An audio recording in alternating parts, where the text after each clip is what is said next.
Hello, welcome to MyMathYourMath, and today we're going to talk about inequalities, okay? So the kinds that we have are these three-sided ones where there's a right side, a left side, and a middle side. And the way that you do these is just like a regular equation, right? So you are allowed to add and subtract, multiply, divide, but remember, whatever you do to one side, you always do to all three sides. Just like an equation, when you have something equal here, if you do something to this side, you have to do it to this side as well, right? Okay, so the example, -7 is strictly less than. By the word strictly less, it just means that it doesn't have the equal sign on it. Okay, -7, so less than, strictly less than 3x minus 4, less than or equal to 5, and we're going to solve this and write the set notation or whatever, all that the good stuff they ask you to write the answer, interval notation or whatever they're calling it these days.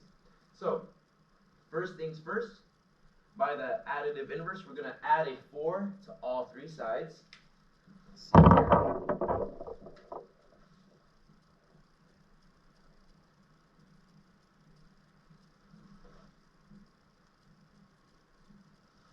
So I've added 4 to all three sides. These 4s are really small, sorry. I'm trying to make them bigger. I'm adding 4.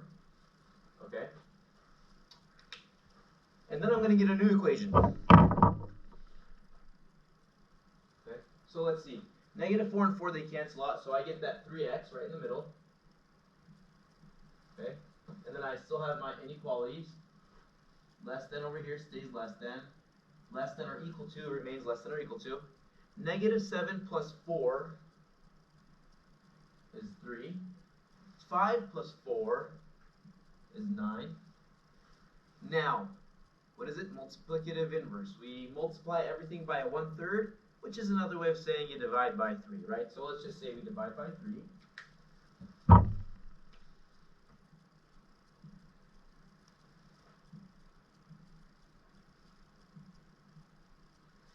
Okay. So 3 divided by 3 is just 1. Less than 3 divided by 3, 1, and that's it. We got x all by itself. The point was to get x alone, to get x isolated. Right in the middle, less than or equal to 3. All right. Now for this one, the answer can be written like this, or a lot of teachers want it in some kind of a sets notation. Keep in mind,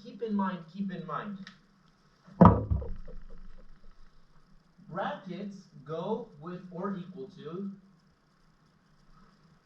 parentheses go with the strict less than, the strict greater than.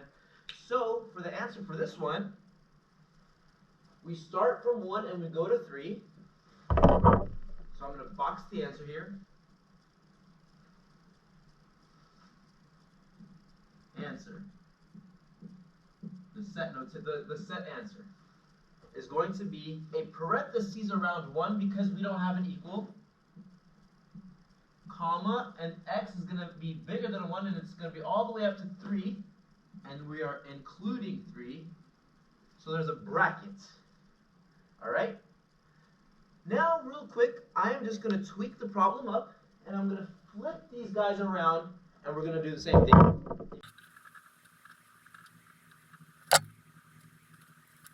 Now, we have a whole new equation, right? I mean, it's the same numbers and everything, and we can still do the same things that we did earlier. So we're still going to do add 4,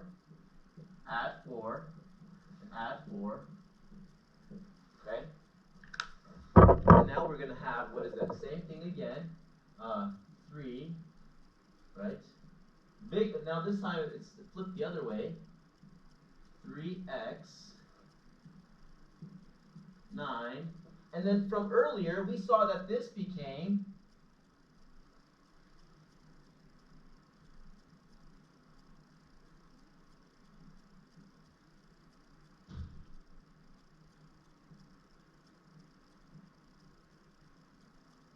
so this is the answer. X is smaller than 1, but it's bigger than or equal to 3.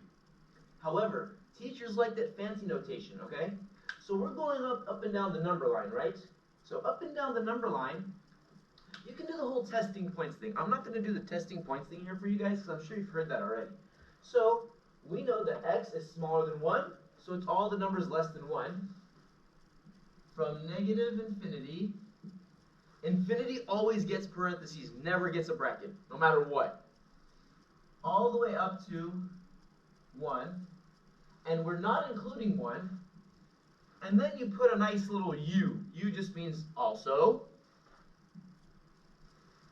And then we're starting from 3, including 3, gets a bracket to infinity. And why is it all the way to infinity? Because x is also going to be bigger than 3 always, but it's going to be less than 1 always. And it's going to also equal 3 sometimes. It could, right? All right. And this is the answer for this one.